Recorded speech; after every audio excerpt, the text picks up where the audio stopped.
जय श्री राम दोस्तों बहुत ही खुशी की बात है कि अयोध्या में श्री राम मंदिर बन करके तैयार हो गया है और 22 जनवरी को उसका प्राण प्रतिष्ठा होने जा रहा है। बहुत खुशी की बात है।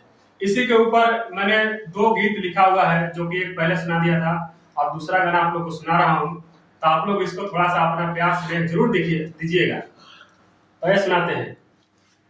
अरे अयोध्या से बोला तानी शुभ समाचार बा, भक्तन के बताई दी मंदिर तैयार बा, भक्तन के बताई दी मंदिर तैयार बा।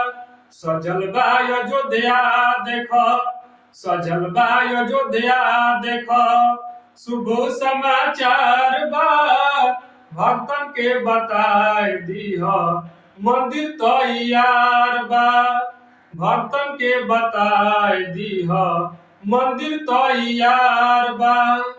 हसल रहे ममिला सब पपियन के चाल में, 500 साल रहनी प्रभु तिरपाल में। फसल रहे ममिला सब पपियन के चाल में, 500 साल रहनी प्रभु तिरपाल में।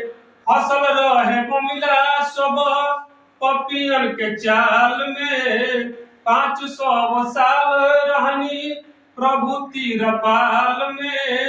अरे धन्यवाद मोदी जी के, धन्यवाद मोदी जी के, योगी सरकार बा, भक्तन के बताई दी मंदिर तैयार बा, भक्तन के बताई दी मंदिर तैयार बा।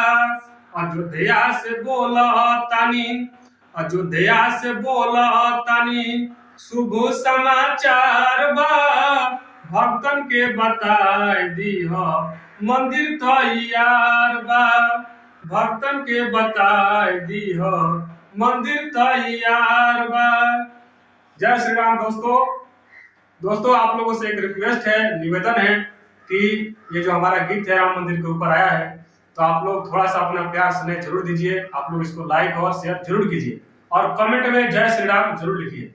तो दोस्तों मिलेंगे अगले दूसरे वीडियो में, तब तक के लिए जय हिंद, जय भारत, जय श्री राम।